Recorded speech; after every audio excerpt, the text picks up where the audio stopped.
অবশেষে India versus জিম্বাবুয়ের যে 5 ম্যাচের টি-20 সিরিজ, সেই 5 ম্যাচের টি-20 সিরিজের যে ফার্স্ট ম্যাচ 6 জুলাই, সেই 6 জুলাই টি-20 সিরিজের যে সম্ভাব্য 11, সেই 11টা কী হতে পারে সেইটাই আজকে ডিসকাস করতে চলেছি। সম্ভাব্য 11টা কী হতে চলেছে, সেই সম্ভাব্য 11-এর দিকে নজর দিলে যে এখানে শুভমান গিলকে ক্যাপ্টেন করা হয়েছে, তো অবশ্যই শুভমান গিল কিন্তু খেলবে ও শুভমান গিল ওপেন করবে।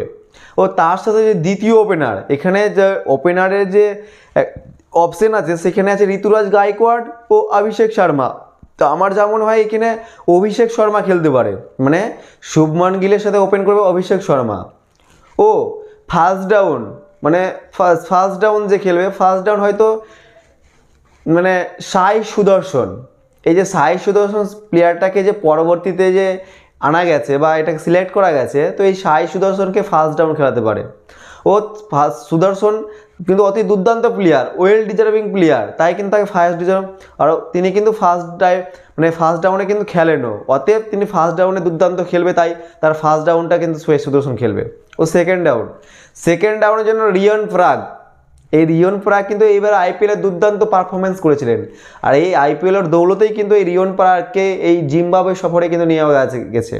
আর জিম্বাবুয়ে সফরে যখন নিয়ে যাওয়া গেছে, কিন্তু এইখানে মানে ব্যাটিংয়ের অপশন খুবই কম আছে ইন্ডিয়ার কাছে, কারণ কিছু প্লেয়ার সঞ্জু স্যামসন, জয়সওয়াল, শুভম দুবে এরা কিন্তু অ্যাবসেন্ট। এরা টি-20 বিশ্বকাপ খেলে যে তারা যে দলে মানে জয়েন দেওয়ার কথা ছিল, কিন্তু সেটা লেট হয়ে যাবে, কিন্তু তারা অ্যাবসেন্ট ফার্স্ট দুটো ম্যাচ।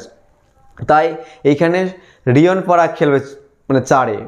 ও 5 নম্বর ব্যাটসম্যান, যে 5 নম্বর রিঙ্কু সিং, মানে দুর্দান্ত একটা প্লেয়ার যে ইন্ডিয়ার হয়ে আগেও খেলেছে। ও তিনি ওয়ার্ল্ড কাপে সিলেকশনও হয়েছিলেন, কিন্তু তিনি মানে 15-এর মধ্যে সিলেকশন হতে পারেননি, তিনি রিজার্ভে ছিলেন। ও তিনি কিন্তু যেভাবে ওয়ার্ল্ড কাপে সিলেকশনটা ডিজার্ভ করতেন, তার মানে ভাগ্যবশত সিলেকশন হয়নি, কিন্তু তিনি এই যে জিম্বাবুয়ে সফরে তিনি যে সিলেকশন হয়েছেন রিঙ্কু সিং কিন্তু 5-এ খেলবেন। ও তো অতি দুর্দান্ত ট্যালেন্টেড প্লেয়ার। ও তিনি কিন্তু ফিনিশার হিসেবে ইন্ডিয়াকে অনেক ম্যাচ ফিনিশ করেছেন। ও তার কাছ থেকে সবাই এক্সপেক্ট করবে যেন তিনি আবার এইখানেও কিন্তু জিম্বাবুয়ে সফরেও সেই ফিনিশিংটা দেখান। ও তিনি 5-এ খেলবেন রিঙ্কু সিং। ও 6 নম্বরে উইকেট কিপার ধ্রুব জুরেল, কারণ এখানে সঞ্জু স্যামসন অ্যাবসেন্ট থাকায় এখানে তো কিন্তু অ্যাডভান্টেজ পেয়ে যাবে ধ্রুব জুরেল। তো অতএব 6 নম্বর পজিশনে কিন্তু ধ্রুব জুরেল খেলবে উইকেট কিপার হিসাবে। ও তারপরে অলরাউন্ডার 7 নম্বরে যে খেলবে অলরাউন্ডার, যেহেতু এখানে টিমটাই দুটো অলরাউন্ডার, একটা হলো ওয়াশিংটন সুন্দর ও রিয়ন পরাগ কিন্তু অলরাউন্ডার, কিন্তু অতটাও কিন্তু মানে ব্যাটিং অলরাউন্ডার, বলিং ঠিক অলরাউন্ডার নয়, কিন্তু এই ওয়াশিংটন সুন্দর কিন্তু বলিং অলরাউন্ডার, স্পিন অলরাউন্ডার। তো এই 7-এ হয়তো ওয়াশিংটন সুন্দর খেলবেন। ও দুর্দান্ত প্লেয়ার, এই প্লেয়ারটা কিন্তু ইন্ডিয়ার টিম থেকে হুট করে যেন একটা উধাও টাইপের হয়ে গেছিলেন, কারণ তিনি চোট থেকে যেইভাবে ছিটকে গেলেন, তারপরে কিন্তু আর তিনি ওইভাবে কামব্যাক করতে পারেনি তার আগের ফর্মে। অতএব এই যে জিম্বাবুয়ে সফর দিয়ে কিন্তু এই ওয়াশিংটন সুন্দরও কিন্তু কামব্যাক করছেন। ও তার কাছ থেকে সবাই আশা করছে যেন তিনি ভালো খেলেন, ভালো পারফরমেন্স করেন, যার পরে কিন্তু এই যে 2026 টি-20 ওয়ার্ল্ড কাপ হতে চলেছে, সেইখানে কিন্তু তিনি সিলেক্ট হতে পারেন। ও তারপরে যে 8 নম্বরে বোলিং খালিল আহমেদ, এই খালিল আহমেদ 2024 টি-20 ওয়ার্ল্ড কাপের যে রিজার্ভে যে রিঙ্কু সিং ছিলেন, সেখানে খালিল আহমেদ রিজার্ভে ছিলেন। ওই খালিল আহমেদ কিন্তু প্লেইং 11 খেলবে হয়তো 8 নম্বরে। ও 9 নম্বরে রাবি বিষ্ণোই, যাকে সবাই ভেবেছিল কি এইবার টি-20 বিশ্বকাপে হয়তো সিলেকশন হবে স্পিনার হিসাবে, কিন্তু যেখানে টিম ইন্ডিয়ায় চাহাল, কুলদীপ যাদব ও রবীন্দ্র জাডেজা, এই 3 জন স্পিনার কিন্তু সিলেক্ট হয়েছিলেন, যার দৌলতে কিন্তু রাবি বিষ্ণোই সিলেক্ট হতে পারেননি। কিন্তু রাবি বিষ্ণোই ইয়ং প্লেয়ার, তিনি যে এই জেনারেশনটাকে তিনি এগিয়ে নিয়ে যেতে পারেন। ও তাই জন্য তিনি রাবি বিষ্ণোই কিন্তু যে সেই পারফরমেন্সটা কিন্তু সবাই চায় অতি দুর্দান্ত পারফরমেন্স করুক। আর তিনি যে এই সিরিজগুলোতে চান্স পাচ্ছেন, ও টি-20 খেলা খেলছেন, তাতে কিন্তু তার কাছ থেকে যে ডেভেলপমেন্টটা এটা কিন্তু সবাই চায়। ও তিনি কিন্তু 9-এ খেলবেন।